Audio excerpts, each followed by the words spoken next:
നമസ്കാരം. ജ്യോതിർദർശനത്തിലേക്ക് എല്ലാവർക്കും സ്വാഗതം. ജൂൺ മാസം 28 മുതൽക്ക് ജൂലൈ മാസം 4 വരെ ഉള്ള ഒരാഴ്ചക്കാലത്തെ എല്ലാ രാശിക്കാരുടെയും മേഷാദി 12 രാശിയുടെയും സാമാന്യ ഫല നിരൂപണമാണ് ഇവിടെ നടത്തുന്നത്.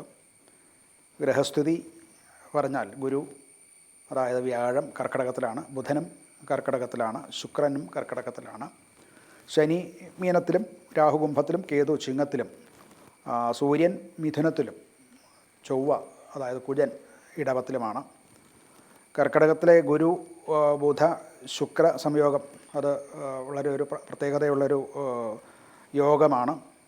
അതായത് കുടുംബം, വിദ്യാഭ്യാസം, അതുപോലെ ധനകാര്യം, ധനവിഷയങ്ങൾ, അതിൻ്റെ ആസൂത്രണം മുതലായിട്ടുള്ള പല കാര്യങ്ങളും ഇതിനെയൊക്കെ വളരെ കൂടുതൽ സ്വാധീനിക്കുന്ന ഒരു യോഗമാണ് ഈ 3 ഗ്രഹങ്ങളുടെയും യോഗം.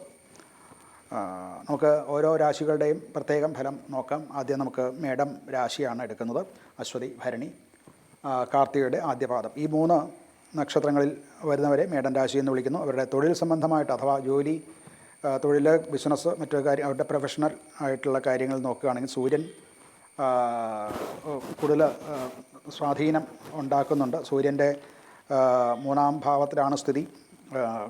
അത് കൂടുതൽ ഊർജ്ജസ്വലതയോടുകൂടി ജോലി ചെയ്യാൻ സാധിക്കുന്നുണ്ട്.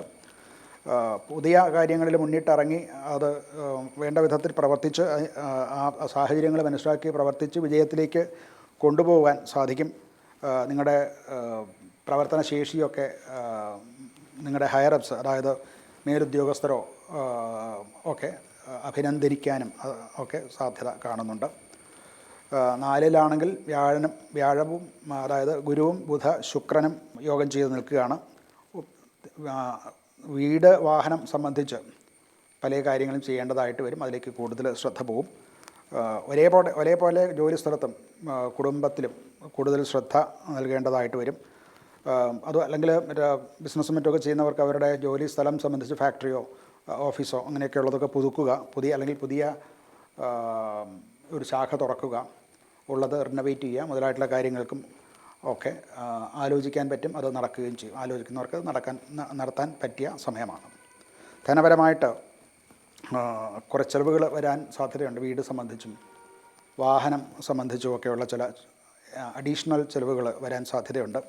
ഇത് ഇങ്ങനെ ചെയ്യുന്ന ചിലവുകൾ, വീടിനോ അല്ലെങ്കിൽ ഭൂമിക്കോ ഒക്കെ വേണ്ടിയിട്ട് ചെയ്യുന്ന ചിലവുകളിൽ അതൊരു നഷ്ടമായിട്ട് കണക്കാക്കേണ്ട കാര്യമില്ല. ഭാവിയിലേക്ക് അത് ഉൽപ്പാദനക്ഷമത വർദ്ധിക്കുന്നത് ആയിരിക്കും. അഥവാ അതുകൊണ്ട് നേട്ടം ഉണ്ടാകും. അതുകൊണ്ട് പണം ചിലവ് ചെയ്തു അതൊരു നഷ്ടമാണ് എന്ന് വിചാരിക്കേണ്ട കാര്യമില്ല. കുടുംബത്തിന് വേണ്ടിയിട്ട് പണം ചിലവഴിക്കാൻ അതിനുള്ള ധനാഗമ മാർഗങ്ങളുണ്ടാവും. അത് ചിലവഴിക്കുന്നതിൽ മടി കാണിക്കേണ്ട കാര്യമില്ല എന്നർത്ഥം. ആരോഗ്യപരമായിട്ട് കുറച്ച് സമ്മർദ്ദം കൂടുതൽ, മാനസിക സമ്മർദ്ദമൊക്കെ കൂടുതൽ ഉണ്ടാകും.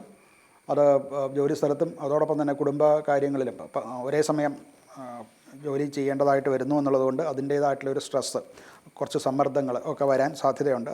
അതുകൊണ്ട് ചില മാനസിക സംഘർഷങ്ങളൊക്കെ ഉണ്ടാകാം. അതുകൊണ്ടുണ്ടാകുന്ന ക്ഷീണവും ഒക്കെ ഉണ്ട്. വിശ്രമം ഒരു ആവശ്യമാണെന്ന് മനസ്സിലാക്കുക.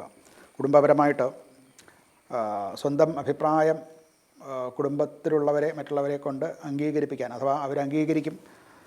അതുപോലെ മാതാപിതാക്കന്മാരുമായിട്ടും കുടുംബത്തിലുള്ള മുതിർന്നവരുമായിട്ടുമൊക്കെ കൂടുതൽ സമയം ചിലവഴിക്കും. അവർ നമ്മളെ കൂടുതൽ ഒരു സ്നേഹത്തോടെ അംഗീകാരത്തോടെ കാണാൻ കഴിയും. ഇതൊക്കെയാണ് ഇവരുടെ ഒരു സാമാന്യ ഫലം. ചൊവ്വയ്ക്ക് വഴിപാട് കഴിക്കുന്നത്, അഥവാ ഭദ്രകാളിക്കോ സുബ്രഹ്മണ്യനോ ഒക്കെ വഴിപാട് കഴിക്കുന്നതോ അങ്ങനെയുള്ള ക്ഷേത്രങ്ങളിൽ പോകുന്നതും അവിടെ ചുവന്ന പുഷ്പം കൊണ്ടുള്ള മാല ചാർത്തുകയും അതുപോലെ തന്നെ അഭിഷേകം നടത്തുന്നതും ഒക്കെ ഈ സമ്മർദ്ദങ്ങളൊക്കെ കുറച്ച് കുറയ്ക്കാൻ സഹായിക്കുന്ന ചില പരിഹാരങ്ങളാണ്.